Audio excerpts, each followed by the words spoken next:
అండగా పరిష్కారమే ఎజెండాగా అని పెట్టిన ప్రోగ్రాంకి ధన్యవాదాలు తెలుపుతూ ఇప్పుడు మనం ఇక్కడ ఎన్నో రిప్రజెంటేషన్స్ మనకు వచ్చినాయి. అయితే మనం అన్నీ కూడా పరిష్కారం చేసి ఒక ప్రయారిటీ బేసిస్ మీద మనం మెల్లిగా చేస్తాం. అంటే ఈరోజు ఇచ్చారని వెంటనే రేపు అయిపోతుందని మీరు అందరూ ఆలోచించకండి. ఒక్కొక్కటి స్లోగా పరిష్కారం అవుతుంది. మనం బడ్జెట్ పట్టి మన రాష్ట్రం ఎటువంటి లోటు బడ్జెట్లో ఉన్నాం అనేది మీ అందరికీ తెలిసిన విషయమే. నీతి ఆయోగ్ వాళ్ళు కూడా రిపోర్ట్ నిన్నో మొన్న వచ్చింది. అవన్నీ కూడా మీరందరూ పత్రికల ద్వారా, టీవీల ద్వారా, యూట్యూబ్ ద్వారా మీరందరూ కూడా తెలుసుకుంటున్నారు.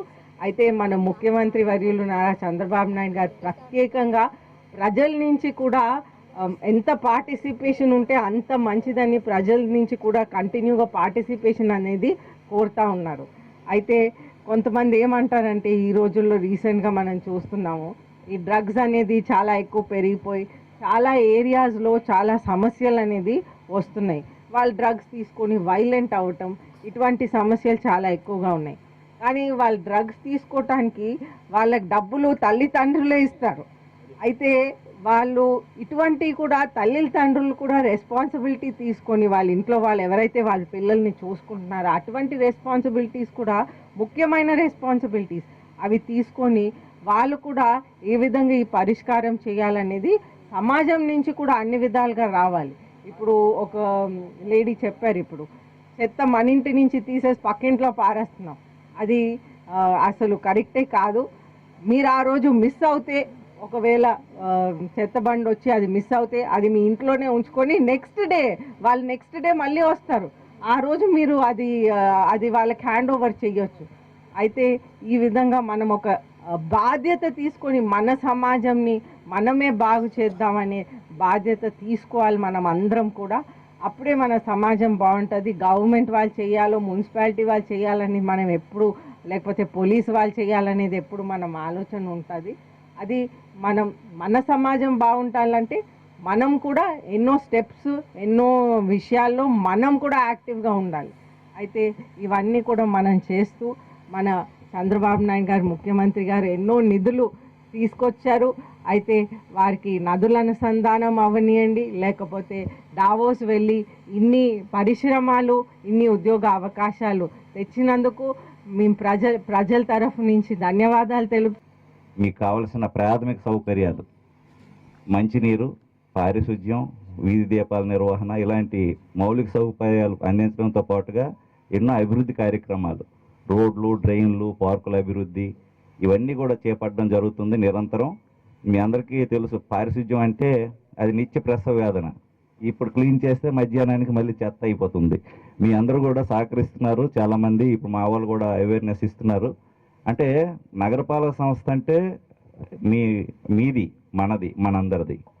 కాబట్టి మీరందరూ కూడా నగరపాలక సంస్థ చేపట్టిన కార్యక్రమాలకు ఇతోధికంగా మీ యొక్క సహాయ సహకారాలు అందిస్తే నగరం బాగుపడుతుంది.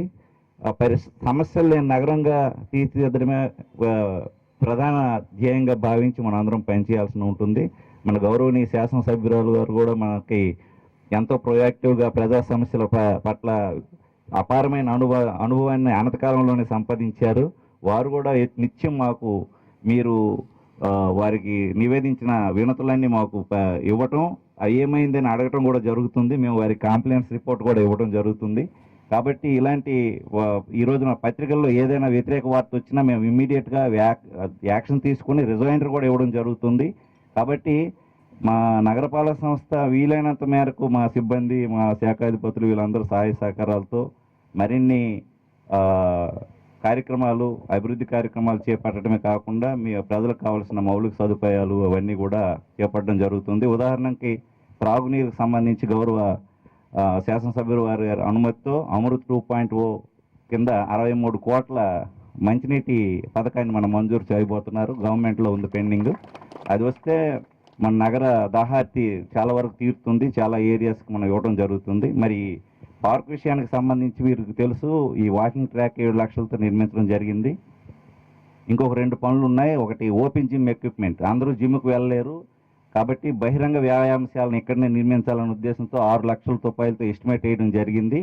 అలాగే ప్రహరీ గోడ కూడా చాలా వరకు పోయింది. పెయింటింగ్, ప్రహరీ గోడ నిర్మాణం, రిజిస్ట్రేషన్ కూడా చేయడం జరుగుతుంది 5 లక్షలు. బట్ ఈ 2 వర్క్స్ క్యాన్సిల్ అయ్యాయి. ఇక ఏప్రిల్ 1 తర్వాత ప్రారంభించిన పనులన్నీ కూడా క్యాన్సిల్ అయినాయి. అవి రిస్టోర్ కూడా చేస్తున్నాం ఈ పార్కుకు సంబంధించి. వచ్చే రోజుల్లో గ్రీనరీ కూడా డెవలప్ చేయడం జరుగుతుంది. ఈ 2 పనులు, ఈ గ్రీనరీ డెవలప్ చేస్తే ఇది ఒక మంచి అందమైన పార్క్గా తీర్చిదిద్దడం జరుగుతుందని మనవి చేస్తూ, ఇలాంటి మంచి కార్యక్రమాన్ని మమ్మల్ని అందరినీ కూడా భాగస్వామ్యం చేసిన ఆంధ్రజ్యోతి యాజమాన్యానికి ప్రతి ఒక్కరికి పేరు పేరున ధన్యవాదాలు. మేడం గారు మాకు అభివృద్ధి ఇచ్చారు కాబట్టి మన అందరిలో మాట ఇచ్చారు మేడం. ప్రతి కార్యక్రమం చేస్తానని చెప్పారు. 1 by 1 చెప్పి చేసి వెళ్తారు. అలాగే రోడ్లు చెప్పారు. అలాగే ఇక్కడ మన అబ్దుల్ కలాం దగ్గర జరుగుతున్న కార్యక్రమం చెప్పారు. ఆ విషయంలో అక్కడ సార్ నుంచి చెప్పడం జరిగింది. నేను గ్రీవెన్స్ ఇవ్వడం జరిగింది. అక్కడ ప్రతిసారి కూడా నేనే లైవ్లో నేనే ఉన్నాను. అక్కడ డ్రగ్స్ తీసుకుని అక్కడ చాలా మంది బడ్జెట్ సేవించి చాలా అసలు కార్యక్రమాలు అవుతున్నాయి. నేను నైట్ 10 గంటలప్పుడు కూడా విజిట్ చేసి వస్తున్నాను. ఈ విషయంలో నేను రిప్రజెంటేషన్ రాసి గ్రీవెన్స్ కూడా ఇవ్వడం జరిగింది. అలాగే ఎస్పీ గారు కూడా ఇవ్వడం జరిగింది. మరి మేడం గారు మన ఆయన చొరవ వల్ల డిసెంబర్ 31వ తేదీన ఉడాకాలనీ phase 3లో ఆయన సార్ పెద్ద అని చెప్పారు గౌతమి నగర్ నుంచి. అక్కడ అసంఖ్య కార్యక్రమాలు జరుగుతున్నాయి అన్న విషయం ఆ లైవ్లో మేమే ఉండి వెళ్ళి అక్కడ పట్టించడం జరిగింది. సీఎం గారు తీసుకుని వెళ్ళి మరి ఇలా కార్యక్రమం మేడం గారు చెప్పిన వెంటనే ఆమె స్పందించి మరి ఇలాంటి కాలం జరగకూడదని వెంటనే ఆవిడ ఖండిస్తూ మరి అధికారులు ఇక్కడ ఆదేశాలు చేస్తున్నారు. కాబట్టి మేడం గారు మా వార్డు తండ్రి ధన్యవాదాలు తెలుపుకుంటున్నామండి. మరి మేము ఎప్పుడూ ఉంటాము. మరి ఏ కార్యక్రమం కలిసికట్టుగా చేసుకుందాం. మీరైనా మేమైనా ప్రజల కోసమే, ప్రజలతో ఎన్నుకోబడిన ప్రజా నాయకులం కాబట్టి వారికి మనం సేవలు అందించడం మన బాధ్యత. మరి మేమందరూ ఎప్పుడూ ఉంటాము. మేడంతో పాటు మేము వెనకాల మేము ఉంటాము. ప్రజలు మీకు అందరూ ఇచ్చిన సమస్యలన్నీ కూడా పరిష్కరిస్తామని ఏబిఎన్ ఛానల్ ద్వారా మీకు అందరికి పెద్దలకు మాట ఇస్తున్నామండి. Thank you. మీకు ఇచ్చిన అర్జీలో పెట్టాము. మెయిన్ ప్రాబ్లం ఏంటంటే అక్కడ బోర్ ఉంది మేడం పార్క్లోని, అది పని చేయట్లేదు. అది ఒకసారి లాస్ట్లో ఉంది, అక్కడ బోర్ ఉంది. అది కొంచెం దాన్ని రిపేర్ చేయించితే వాటర్ మేము యూటిలైజ్ చేసుకుంటాం. ప్లస్ ఇంకొకటి ఏంటంటే ప్రతిదీ మున్సిపాలిటీ వాళ్ళే చెయ్యాలి అంటే అది చాలా కష్టం. ఆ కంట్రిబ్యూషన్ కూడా ఉండాలి. ఏదో చెత్త అంతా తెచ్చి మన ఇంట్లో తీసి పక్కింటోళ్ళ ముందు వేసేయడము, లేకపోతే ఎదురు ఖాళీ ప్లేస్ తెచ్చి అక్కడ వేసేయడము. నేను లేడీస్ అందరికీ చెప్తున్నాను, ప్రతి వాళ్ళు కూడా అన్నీ మన మున్సిపాలిటీ వాళ్ళు అనడం కూడా తప్పు. మన బాధ్యత కూడా మనకు ఉంటుంది కంపల్సరీగాను. డస్ట్బిన్ వాళ్ళు రోజు వస్తున్నారు కంపల్సరీగాను, ఇంటింటికి వస్తున్నారు. అందరూ ఆ టైంకి లేవడానికి బతకాలు వేసి కొంతమంది వాళ్ళు వెళ్ళిపోయిన తర్వాత తెచ్చి రోడ్ల మీద పోసేస్తున్నారు. మొన్న ఒకళ్ళు పార్క్లో తెచ్చి కూరగాయ తొక్కులు పోసారు. మేము క్లీన్ చేసుకుంటున్నాం వాటిని. పార్క్ అంటే అందరూ కదండి, మీ ఇంటి ముందు పోసుకోవచ్చుగా. తొక్కులేవో తెచ్చి పార్కులో పోయడం ఎందుకు? చుట్టుపక్కల అందరూ చెత్తలు పోసేస్తారు, తెచ్చి పార్క్ కూడా లోపల పోసేస్తున్నారు. ఇల్లు శుభ్రంగా ఉండాలి, పక్కలో ఇల్లు గబ్బు అయిపోవాలి. నేను చెప్తున్నాను, అందరూ ఎవరు బాధపడద్దు, కానీ అది కరెక్టా కాదు ఒకసారి మీకు మీరు ఆలోచించుకోండి. అదొకటే నేను కోరుకునేది. ఏదైనా అందరూ కృషి ఉంటేనే ఏదైనా బాగుపడుతుంది. ప్రతిదానికి గవర్నమెంట్ వాళ్ళు అనడం కూడా అది సబబు కాదు. వాళ్ళు ఏంటంటే రిక్వెస్ట్ చేస్తున్నా, మాకు ఒక షెల్టర్ లాంటి ఏర్పాటు చేస్తే మా సంఘాలందరూ కలిసేసి అక్కడ అభివృద్ధి కోసం, అంటే మా మహిళలందరూ చాలామంది మా గ్రూప్లో ఇక్కడ ఉలాకొండలో ఉన్న వాళ్ళందరూ ప్రతి వాళ్ళకి ఒక్కొక్క స్కిల్ ఉంది మేడం. సో ఆ స్కిల్ అనేది మేము ఒకే దగ్గర గ్యాదర్ అయ్యి వాళ్ళకి కొంచెం ఇంప్రూవ్మెంట్గా చేసేసి ముందుకి తీసుకెళ్ళాలని మేము కోరుకుంటున్నాము. సో వాళ్ళు కూడా అదే కోరుకుంటున్నారనమాట. ఎవరికి అదర్ స్కిల్స్ ఉన్నాయి వాళ్ళు వచ్చేసి వాళ్ళ ప్రోడక్ట్ తయారు చేసింది ఒకే దగ్గర ఉంచేసి మాకు అప్పుడు డ్వాక్రా మహిళ ఇవి ఎగ్జిబిషన్ గట్రా అయినప్పుడు అవన్నీ మేము ప్రాజెక్ట్గా అక్కడ పెట్టి అది చేయాలని అనుకున్నాం. కానీ ఒక యూనిట్గా ఉండడానికి ఒక ప్లేస్ అనేది మాకు ఉండడం లేదు. ఒక గ్రూప్ అయినా సరే వాట్సాప్ మెసేజ్ చేసేసి ముందుకెళ్ళాలంటే జరగడం లేదు మేడం.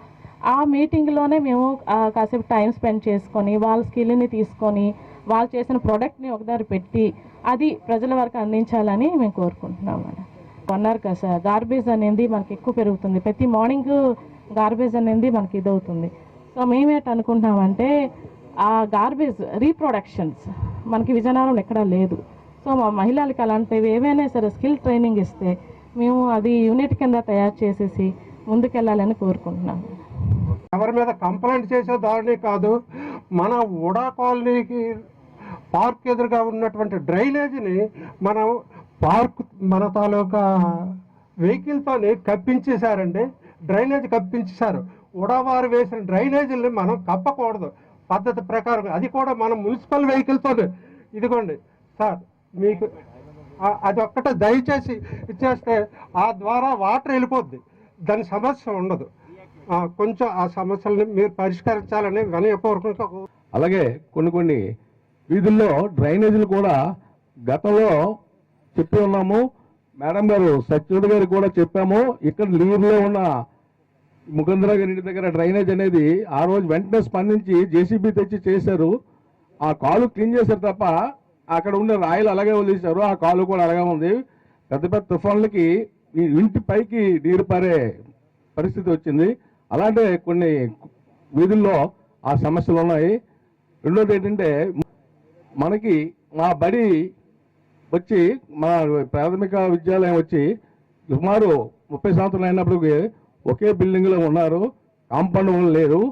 అన్ని అసాంఘిక కార్యక్రమాలు జరుగుతున్నాయి కాబట్టి కాంపౌండ్ వాళ్ళు ఈరోజు విన్నాను వస్తుందని, కానీ అక్కడ శానిటరీ వాటర్ సప్లై అనేది ముఖ్యంగా లేదు. పిల్లలకు ఆట వస్తువులు కానీ శానిటరీ వాటర్ సప్లై అనేది మేడం గారికి కమిషనర్కి చేయాలని విన్నవించుకుంటున్నాం.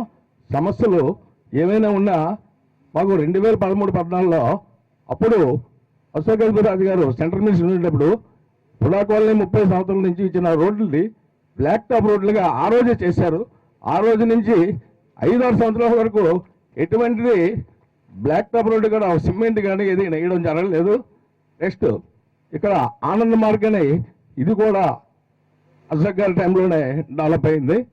కాకపోతే ఇప్పుడు మళ్ళీ మన మేడం గారు వచ్చిన తర్వాత ఈ బ్లాక్ టాప్ రోడ్ ప్యాచ్ వర్క్లను కూడా పూర్తి చేశారు. మిగతా డెవలప్మెంట్ కూడా అదేవిధంగా చేయాలని మరి కోరుకుంటున్నాం. నెంబర్ 1 మా గౌతమి నగర్కి సంబంధించినటువంటి ఉడా వాళ్ళు 91లో వేసినటువంటి రోడ్డు ఇప్పుడు పూర్తిగా పాడైపోయింది. ఓ 250 మీటర్స్ ఉంది మేడం. అది మెయిన్ రోడ్డు. ఎక్కడంటే 702 ప్లాట్ నెంబర్ 702 నుండి గౌతమి నగర్ పార్కు వెళ్ళేటంత వరకు కూడా ఆ ఎల్ షేప్ రోడ్డు చాలా వరస్ట్గా ఉంది. వర్షం వస్తే మేము ప్యాంట్లు షర్ట్లు కూడా విప్పుకునే పరిస్థితిలో వెళ్ళాల్సి ఉంటుంది మేడం. అందుచేత ఆ రోడ్డు కొంచెం మీరు దయచేసి మా కాలనీకి మేలు చేస్తారనేటువంటి ఉద్దేశంతో ఆ రోడ్డు నిర్మించవలసిందిగా మీకు వినయపూర్వకంగా కోరుతున్నాం మేడం. అలాగే రెండవది మా పార్కుకి సంబంధించి Gautami Nagar park boundary wall వేశారు, లోపలకు బోర్ తవ్వారు. నెక్స్ట్ అదే అంతవరకు మేరకే ఇదైంది. ఈ మధ్య హార్టికల్చర్ మేడం ఏమో వచ్చి మాకు మొక్కలు కూడా వేశారు. అది కూడా ఆ విషయం కూడా మీకు మెన్షన్ చేస్తున్నాం. Thank you very much sir. అంతకు తప్పించి మాకు ఆ యొక్క పార్కుకి సంబంధించి అక్కడ ఉన్నటువంటి ఇవన్నీ కూడా మేము మా ఓన్ ఫండ్స్తో మేము చేసుకుంటున్నాం. ఇక్కడికి వచ్చి చూస్తే మేము చాలా హ్యాపీగా ఫీల్ అవుతున్నాం. ఏదో అమెరికా వచ్చినట్లు లేకపోతే లండన్ వచ్చినట్లు ప్యారిస్ వచ్చినట్లుగా ఫీల్ అవుతున్నాం ఈ పార్కుని చూసి. మా పార్కులో ఏమీ లేవు. మేము మా చుట్టుపక్కల ఉన్నటువంటి ఆ 3 కాలనీలకు సంబంధించినటువంటి పిల్లలు పెద్దలు అంతమంది వస్తారు. ఈ 2 అంశాలకు సంబంధించి మీకు రిప్రజెంటేషన్ కూడా మీకు సార్కి కూడా ఇస్తున్నాము. 1 ఏంటంటే ఇక్కడ ఈ జంక్షన్లో అబ్దుల్ కలాం స్టాచ్యూ ఉన్నటువంటి ప్రదేశంలో సీసీ కెమెరాస్ ఉండేవి. ఇప్పుడు ఆ సీసీ కెమెరాస్ ఈ రోడ్ వైడనింగ్లో ఆ సీసీ కెమెరాస్ తీసివేయడం జరిగింది. మళ్ళీ తిరిగి ఇన్స్టాల్ చేయలేదు సార్. అందుచేత అవి ఆ సీసీ కెమెరాస్ ఇన్స్టాల్ చేస్తే దానివల్ల ఏమవుతుందంటే డే టైంలో రాబరీస్ జరుగుతున్నాయి. నైట్ టైం అయితే ఇంక చెప్పలేము. అటువంటి రాబరీస్ని ఇటువంటి అసాంఘిక కార్యకలాపాలు అటువంటివి ఏమైనా సరే అరెస్ట్ చేయడానికి అవకాశం ఉంటుంది. కాబట్టి సీసీ కెమెరాస్ ఏర్పాటు చేయవలసిందిగా కోరుతున్నాం. డ్వాక్రా సంఘాలు కూడా నేనే అన్ని పరిష్కారం చేశాను. మా కాలిఘాట్ కాలనీలో పన్నుల భారం మున్సిపాలిటీకి మేము అప్పచెప్తున్నాం. పన్నులు అర్జెంటుగా చాలా ఇల్లులు కట్టుకున్నారు సార్. 1000 గడప ఉంది ఇంచుమించు. దానికి చాలా మట్టుకు పన్నులు వేయాలి సార్. నేనే మీ దగ్గరకు వచ్చి స్పెషల్గా రిక్వెస్ట్ చేద్దాం అనుకుంటున్నాను. ఎందుకంటే మన మున్సిపాలిటీకి కూడా మనకు ఆదాయం వస్తుంది. తర్వాత ఖాళీ ప్లేసులు ఉన్నాయి సార్. ఖాళీ ప్లేసుల్లో మొక్కలు విపరీతంగా పెరిగిపోయి అవి కూడా మీరు ఇంట్రెస్ట్ తీసుకొని చేయాలని కోరుకుంటూ ఏబిఎన్ ఆంధ్రజ్యోతికి హృదయపూర్వక ధన్యవాదాలు. ఏం లేదండి, కాలువలు అందరూ ఏంటంటే కార్ల కోసం బళ్ళు కోసం క్లోజ్ చేసుకొని అన్నం తిన్నవి మిరపకాయలు అవన్నీ మేము పూల మొక్కలు వేసాం, అక్కడ పడేస్తున్నారు అందరూ. ఇప్పుడు మనకంటే తెలీదు, కుక్కలకి ఏం తెలుస్తాయండి, అవి తీసుకొచ్చి పడేస్తున్నాయి తిన్నవన్నీను. కొంచెం దాని మీద యాక్షన్ తీసుకొని కాలువలు కూడా తీస్తున్నారు. ఏదో మధ్యాహ్నం టైంలో వస్తున్నారు, బయట అలా ఆకులు తీసి పక్కన పడేస్తున్నారు. కానీ ఇసుక అలాగే ఉంటుంది. పక్కనంతా పందికొక్కులు, బాగా ఇసుక వచ్చేస్తున్నాయండి పందికొక్కులు. అందుకని కొంచెం దాని మీద దృష్టి పెట్టి మా ఏరియాకు కూడా ఒక సీసీ కెమెరా పెడితే, మీరు ఎవరు ఆ డస్ట్ వేశారో వాళ్ళకు ఫైన్ వెయ్యండి. ఫైన్ వేస్తే రేపటి నుంచి వెయ్యరు వాళ్ళు, అంతే. ఆ గ్రూప్ హౌస్ ఇప్పుడు కొన్ని ప్రాబ్లమ్స్ ఫేస్ చేస్తున్నాం అనమాట. Fully you can hear me. It's a major problem, that's why I came here ma'am. Hopefully you will understand me. So my problem ఏంటంటే, ఇప్పుడు మా Karthik enclave group house actually Kalighat colony ఎండింగ్లో వస్తుందన్నమాట. కానీ వుడా కాలనీ ఫేస్ 1 నుంచి మాది ఎంట్రన్స్. సో ఆ road అన్నది మేము ముందు కూడా చాలాసార్లు చెప్తాం, కానీ ఇంతవరకు రోడ్డు రాలేదు. సో ఆ వే అన్నది కొంచెం గలీలాగా ఉంటుందన్నమాట. సో అక్కడ గుమ్మిల వల్ల పిల్లలు పడిపోతున్నారు. అంటే నా ఓన్ డాటర్ మొన్న పడిపోయింది. So she got hurt totally, అంటే మొత్తం బాడీ అంతా స్క్రాచెస్ వచ్చాయి. సో అందుకోసం రోడ్ అన్నది ఇప్పుడు చాలా important ma'am. It's a major problem. It's my kind request. Second problem ఏంటంటే, మాకు మున్సిపాలిటీ వాటర్ కూడా కావాలి. మా ఏరియాలో వాటర్ ప్రాబ్లం కూడా చాలా ఉంది. సో ఈ 2 major problems, and it's my kind request to you, please solve hour problem ma'am, please. మా ఇంటి దగ్గర స్కూల్ కూడా ఉంది. చిన్నపిల్లలు ఆ టైంకి వస్తున్నప్పుడు కొంచెం ఇబ్బందిగా ఉంది. కుక్కల మట్టుకు చాలా ఎక్కువ. నా పరిష్కారం ఒకటే మేడం, అది.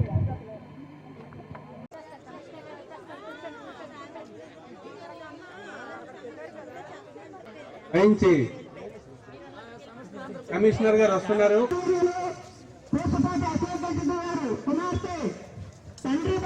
రాష్ట్ర వ్యాప్తంగా మొట్టమొదటి మన విజయనగరం జిల్లాలో మన పేరులో మొట్టమొదటి ప్రోగ్రాం ఈ జిల్లాలో ఘన నివారణ అర్పిస్తున్నారు.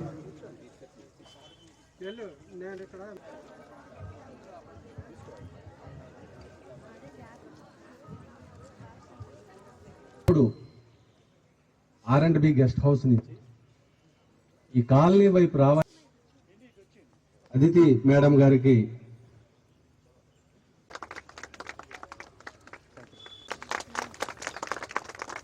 అశోక్ గారు అంటే మనకి ఎంత గౌరవం కోరుతున్నాం. అనేక సేవా కార్యక్రమాలు చేసినటువంటి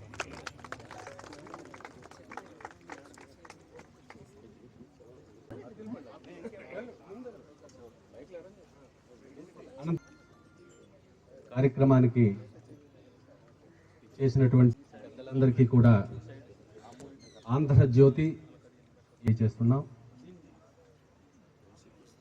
ఈరోజు సదుపాయాలని సమకూర్చుకోవడం జరిగింది. ఇక్కడ ఉండేటటువంటి అర్థమవుతుంది. ఎందుకోసం అంటే ఈ బిజీ కాలంలో ఇంత జన సమీకరణ అంటే కార్యక్రమాన్ని నిర్వహిస్తుందంటే, ఇంతమంది హాజరు కావడం అంటే మాకు చాలా సంతోషంగా ఉంది. సంస్థలు ఈ కార్యక్రమాన్ని నిర్వహిస్తున్నాయి. స్థానికంగా ఉండేటటువంటి సమయంగా ఎన్నిక అయినటువంటి నేతలకు వివరించడానికి రూపకల్పన చేయడం జరిగింది. పెద్దలు మాట్లాడిన తర్వాత మీలో ఎవరెవరికి ఏ సమస్యలు ఉన్నాయంటే, వ్యక్తిగతంగా సమస్యలు కాకుండా కాలనీకి సంబంధించినటువంటి సమస్యలని విషయం మీ వెంట నిలబడుతుందని మనవి చేస్తున్నాం. గుర్తింపు గౌరవాన్ని పొందారు. ప్రజల పక్షాన్ని నిలబడుతున్నారు. ఇక సమయం వచ్చింది కాబట్టి ఆ ఇరువురు ఉన్నారు, వారికి సంబంధించినటువంటి అధికారులు ఉన్నారు, వివరించడం జరిగింది. నల్లనయ్య గారిని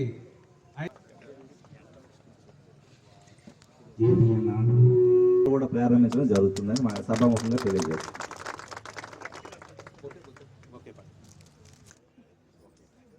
అదే ఎస్టీ ఇన్ఛార్జ్ గారి కృపాలక్ష్మి